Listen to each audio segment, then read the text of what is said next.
এই বাজেটের মধ্যে যত ভুল জায়গা আছে সবটাকেই চাপা ফেলে দেবে যে মাইনরিটি ফান্ডে কাট হয়েছে। সব ডিপার্টমেন্টের ফান্ডের টাকা বেড়েছে, মাইনরিটি ডিপার্টমেন্টে টাকা কমেছে। এই সংখ্যালঘুদের বরাদ্দ কমানো টাকা এরা রাজ্যের উন্নয়ন বলে চালাবে সারা বছরে। সংখ্যালঘুদের বড় অত্যাচারটাকে এরা রাজ্যের উন্নয়ন বলে চালায়। 7 দিন ধরে রেড রোডে রাস্তা বন্ধ করে জোগা করা টাকা এরা রাজ্যের উন্নয়ন বলে চালায়, যেমন এটাকেও চালাবে। তবে একটা কথা আমি বলবো, বিগত 4টে অর্থবর্ষ যদি আপনারা দেখেন, পশ্চিমবাংলার সরকার ছিল, বিগত সরকার যে টাকা বরাদ্দ করত সে টাকা কিন্তু সংখ্যালঘু উন্নয়নের খাতে ব্যবহার হতো না। 50% কভার করতে করতো না। আমি আশা করব ফান্ড বাড়াবে, সেই অপশন জায়গাও আছে, ফান্ড বাড়াবে এবং সাথে সাথে যেটা বাড়বে সেটা 100% কাজ হোক।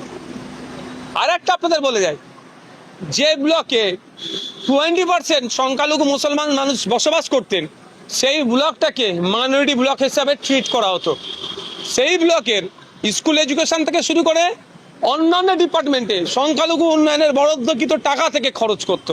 আমি এই যে নতুন সরকার এসেছে, এই সরকারের কাছে এই আবেদনটাও রাখবো, ওই সরকারের মতো দ্বিচারিতা আর করবেন না, ফান্ড বাড়াবেন এবং প্রকৃত অর্থে মাইনরিটি অ্যাফেয়ার্স ডিপার্টমেন্টে যে যা কাজগুলো করা দরকার সেটা করবেন। আমি অনেক আগেই বলেছিলাম বিষয়টা, ভাঙড়ের মানুষের ইচ্ছার বাইরে এয়ারপোর্টের জন্য 1 কোদাল মাটি ফেলতে দেবো না, 1 কোদাল মাটি তুলতে দেবো না। এবং এই নির্বাচনে তৃণমূল কংগ্রেস যদি জিততো এবং সরকার সাহেব যদি জিততো, তাহলে ভাঙড়ের মানুষকে এখানে উচ্ছেদ করে এয়ারপোর্টের একটা পরিকল্পনা করতো। সেটা বর্তমান যিনি মুখ্যমন্ত্রীর মুখ থেকে এখানে বকলমে আপনার প্রকাশ পেয়েছে। ভাঙড়ে বহু ফসলি জমি, সেই বহু ফসলি জমিকে নষ্ট করে নগরায়ণ হোক, এটা আমরা কোনোদিন চাই না। এয়ারপোর্টের বিরুদ্ধে নয় আমরা, পুরুলিয়া এয়ারপোর্ট করুক, বাঁকুড়াতে এয়ারপোর্ট করুক, যেখানে এবং রাজ্যের যে সমস্ত জায়গাগুলোতে চাষবাস হয় না সেই জায়গাগুলোতে করুক।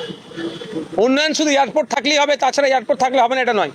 ভাঙড়ের কৃষিজ জমি, বহু ফসলি জমি, সোনার জমি, সেই কৃষকদেরকে পর্যাপ্ত পরিমাণে সরকারি পরিষেবা দিয়ে কৃষিকাজের উন্নততর জায়গায় নিয়ে যাওয়ার ব্যবস্থা করুক, এটাও তো উন্নয়ন হবে। ভাঙড়ের লেদার কমপ্লেক্সের একটা অংশ আছে, ভাঙড়ে যে কলকারখানাগুলো আছে সেইগুলো যাতে ঠিকঠাক আরও বিজনেস করতে পারে, ভাঙড়ে আরও যাতে বিজনেস বাড়ে তার ব্যবস্থা সুন্দর করে হোক, এটাও তো ভাঙড়ের উন্নয়ন হবে। আজকের যে বাজেট, বিজেপি সরকারের প্রথম বাজেট, এই বাজেটে আপনি বিরোধী বিধায়ক হিসেবে কতটা? দেখুন, একাধিক দিক আছে। খুশি বা অখুশির থেকে বড় কথা হচ্ছে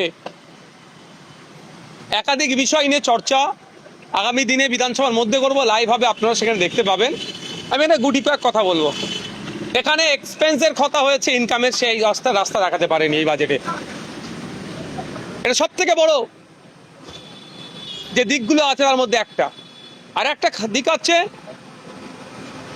যে নিয়োগের ক্ষেত্রে যেটা বলেছে, মাত্র 1 লাখ নিয়োগের গল্প শুনিয়েছে।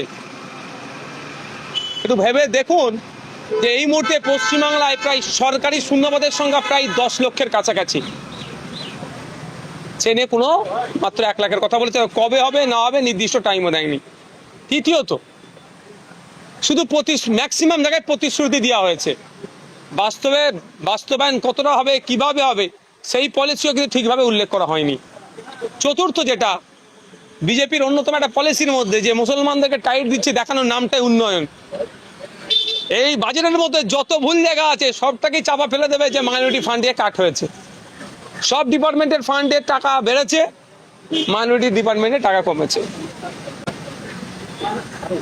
সবকা সাথ সবকা বিকাশের গল্প শোনালেও উন্নয়নের সময়ে, অধিকারের সময়ে নির্দিষ্ট কয়েকটি ধর্মীয় সম্প্রদায়কে তারা দূরে সরিয়ে রাখার চেষ্টা করে।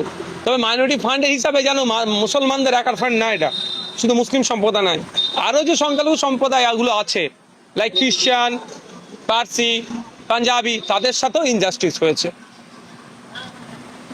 তবে ভালো দিকের মধ্যে একটা দিক হচ্ছে, তাও সম্পূর্ণ করতে পারেন, অসম্পূর্ণ থেকে গিয়েছে, যে সরকারি কর্মচারীদের কেন্দ্রীয় সমাহারে ডিএর কথা বলেছিল, কিন্তু ডিএটা বেরিয়েছে। কিন্তু সমকাজে সমবেতনেরটা মাত্র 5,000 টাকা পার্ট টাইম টিচারদের জন্য বেরিয়েছে। কেন? 2019 সুপ্রিম কোর্টের অর্ডারে সমকাজে সমবেতন আজকে তারা পাচ্ছে কোথায়, তা নিয়ে সেভাবে চর্চা হয়নি। সিভিক ভলেন্টিয়ার, একটা সিভিক ভলেন্টিয়ার কোনো অংশে আপনার কনস্টেবলের থেকে কম কাজ করে না, কিন্তু সে কত তার মাইনে এবার বাড়ছে, মাত্র 2,000 টাকা বাড়ছে। আশাকর্মীদের, আপনি চলে যান আশাকর্মীদের ভিন্ন রাজ্যের, দেখুন তথ্য তুলুন, যে সাম্মানিকটা পায় আমাদের রাজ্যের আশাকর্মীরা সে সাম্মানিক পাচ্ছে না।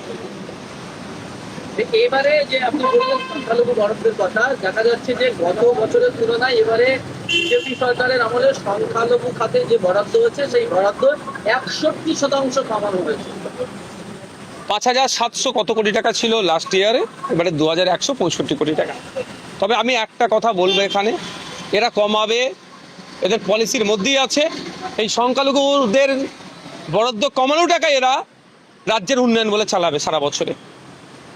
সংখ্যালঘুদের বড় অত্যাচারটাকে এরা রাজ্যের উন্নয়ন বলে চালায়। 7 দিন ধরে রেড রোডে রাস্তা বন্ধ করে জোগা করা টাকা এরা রাজ্যের উন্নয়ন বলে চালায়, যেমন এটাকেও চালাবে। তবে একটা কথা আমি বলবো, বিগত 4টে অর্থবর্ষ যদি আপনারা দেখেন, পশ্চিমবাংলার সরকার ছিল, বিগত সরকার যে টাকা বরাদ্দ করত সে টাকা কিন্তু সংখ্যালঘু উন্নয়নের খাতে ব্যবহার হতো না। 50% কভার করতে করতো না। আমি আশা করব ফান্ড বাড়াবে, সেই অপশন জায়গাও আছে, ফান্ড বাড়াবে, এবং সাথে সাথে যেটা বাড়বে সেটা 100% কাজ হোক। আর একটা আপনাদের বলে যায়, যে ব্লকে 20% সংখ্যালঘু মুসলমান মানুষ বসবাস করতেন, সেই ব্লকটাকে মাইনরিটি ব্লক হিসাবে ট্রিট করা হতো। সেই ব্লকের স্কুল এডুকেশন থেকে শুরু করে অন্যান্য ডিপার্টমেন্টে সংখ্যালঘু উন্নয়নের বরাদ্দকৃত টাকা থেকে খরচ করতো। আমি এই যে নতুন সরকার এসেছে, এই সরকারের কাছে এই আবেদনটাও রাখবো, ওই সরকারের মতো দ্বিচারিতা আর করবেন না, ফান্ড বাড়াবেন এবং প্রকৃত অর্থে মাইনরিটি অ্যাফেয়ার্স ডিপার্টমেন্টে যে যা কাজগুলো করা দরকার সেটা করবেন। যে বাজেটটা হলো সবকিছু নিয়ে আইএসএফের তরফ থেকে আপনি কি খুশি? অন্তঃসার শূন্য বাজেট। মানে এই বাজেটে খেটে খাওয়া মানুষের জন্য বাজেট হলো না মধ্যবিত্তের জন্য বাজেট হলো? দেখুন, আরেকটা থাকে নিম্ন মধ্যবিত্ত, শুধু মধ্যবিত্ত নয়, নিম্ন মধ্যবিত্তদের কথা কোনো চর্চা হয়েছে সেভাবে? এখন একটা গুরুত্বপূর্ণ কথা বলেছে এই বাজেটে, ব্লু ইকোনমির কথা, সুনীল অর্থনীতির কথা। শুনতে খুব ভালো লাগে, খুব শক্তিশালী জিনিস এটা, কিন্তু কাদের জন্য সেই পলিসি এখনো ঠিক না। আর এরা বিশেষ করে মৎস্য চাষিদের কথা বলছে, মৎস্যজীবীদের কথা বলেছে। কিন্তু আমি একটা আতঙ্কে আছি। আতঙ্কটা এটাই, যেভাবে সমতলের জায়গাগুলোকে বৃহত্তর কর্পোরেটদের স্বার্থে জমিগুলোকে নির্দিষ্ট কয়েকটা শিল্পপতি গোষ্ঠীর হাতে তুলে দিচ্ছে, এই মৎস্যজীবীদের ক্ষেত্রে ব্লু ইকোনমির কথা বলে এটা আবার তাদেরকে বরাদ দিয়ে দেবে না তো, এই আতঙ্কে আমি আছি। ফলে গরিব যে মৎস্যজীবীগুলো আবার বঞ্চনার শিকার হবে। আমরা চাই ক্ষুদ্র মাঝারি মধ্যবিত্ত যে ব্যবসায়ীগুলো আছে, সরকারের বড় প্রকল্পের সাথে তারা অ্যাটাচমেন্ট হোক, কিন্তু সেই জায়গা সরকার সে অর্থে দিতে চাইছে না। পিপিপি মডেলের কথা বলা হয়েছে, কিন্তু পিপিপি মডেলটার জন্য অ্যাচিভমেন্ট করার জন্য, সেখানে পৌঁছানোর জন্য আমার পাড়ার আপনার পাড়ার যে 6,000 টাকার একটা কাজ করে সংসার চলছে, সে কি পারবে? তার জন্য নির্দিষ্ট কোনো রূপরেখা দেখাতে পারলো না। হকারদের নিয়ে এত কিছু হলো, কিন্তু এই বাজেটে হকারদের কোনো উল্লেখই নেই। এনে তো আমরা বিরোধী, আমাদেরকেই বলতে হবে। আমরা তো চাই সরকার চলুক সংবিধান সম্মতভাবে, সরকারি কার্যক্রমকে চালা। কিন্তু আমরা কি দেখছি, সরকার চলতে না চলতেই রাস্তায় বুল্ডোজার নামিয়ে দিল, হকারদের উচ্ছেদ করলো, দোকান ঘর গুমটি সব ভেঙে দিল, তাদের ন্যূনতম ক্ষতিপূরণ বা পুনর্বাসনের ব্যবস্থা ছাড়াই। এটা কি সংবিধান সম্মত? সংবিধান সম্মত কোনোভাবেই নয়। সুতরাং এদের কাছ থেকে হকারদের ভালোটা পাবো কি করে? তবে বাংলা একটা শুধু বলবো এ বিষয়ে, যে ইতিহাস তৈরি হয় শুধুমাত্র চর্চা করার জন্য নয়, পড়ার জন্য নয়, জ্ঞান নেওয়ার জন্য, সেখান থেকে শিক্ষা নেওয়ার জন্য। তৃণমূল কংগ্রেস আজকে ইতিহাসের পাতায় ঠাঁই পেয়েছে, তাদের কাছে শিক্ষা নেওয়া দরকার, যে ক্ষমতার দম্ভ দেখিয়ে এতদিন যারা চলছিল তার চেয়ে ইতিহাসের পাতায় ঠাঁই হয়েছে। গরিব হিন্দু কি মুসলমান, হকারদের ধর্ম হয় না, তাদের একটাই পরিচয় হকার। তাদের সাথে যে অন্যায় হচ্ছে, ইতিহাসের পাতায় আগামী দিনে এই বিজেপি সরকারকে ঠাঁই তারাই করবে। মহিলারা, আমরা তো বারবার বলি, অর্ধেক আকাশ জুড়ে মহিলারা আছে, মহিলাদেরকে আমরা ছাড়া কোনটাতেই না বলতে পারবো না। আজকে আমি পৃথিবীর মুখ দেখেছি একজন মহিলার জন্যই। কথা হচ্ছে খাতাই কলমে বা এগুলো শুনতে খুব ভালো লাগে। এই ভাজপা সরকারের কেন্দ্রীয় মিনিস্টার, নামটা এই মতো মনে আসছে না, আমার দেশের হয়ে যারা বিশ্বের দরবারে আমার দেশের ঝান্ডাকে তুলেছিল, তাদের সাথে যৌন কেলেঙ্কারি তাদের বিরুদ্ধে কি ব্যবস্থা গ্রহণ করেছে? অনেক বলবে 33%, আমি চাই তো হোক না। পঞ্চায়েতে তো নির্বাচনে 50% সংরক্ষণ আছে মহিলাদের জন্য, আমরা একবারও বিরোধিতা করেছি, হোক 33% সংরক্ষণ, কোনো সমস্যা নেই। তবে একটু ওতে অ্যাডিশন হবে, এটা অ্যাড করবো আমি, স্পোর্টস কোটাটাকেও 2% থেকে 5% হাইক করতে হবে।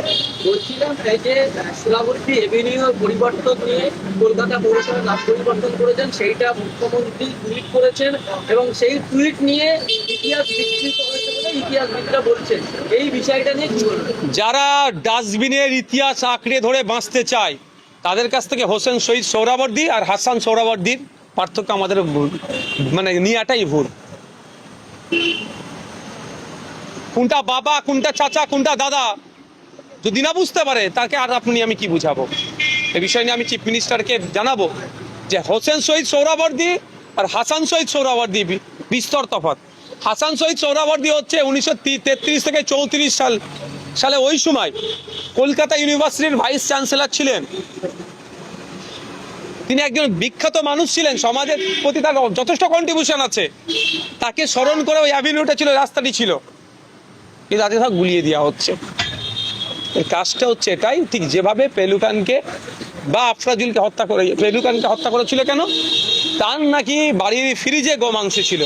পরবর্তীতে দেখা গেল কি, যখন ওই মাংসটাকে যখন টেস্ট করা হলো, যেটা গোমাংস নয়, কিন্তু একটা লোককে প্রাণে মেরে দিল। এদের কাজটা হচ্ছে এটাই, একটা এস্টাবলিশ করবে। উগ্র মানসিকতা নেই যারা চলছে, তাদেরকে অক্সিজেন দেওয়া ছাড়া এগুলো আর কিছুই না।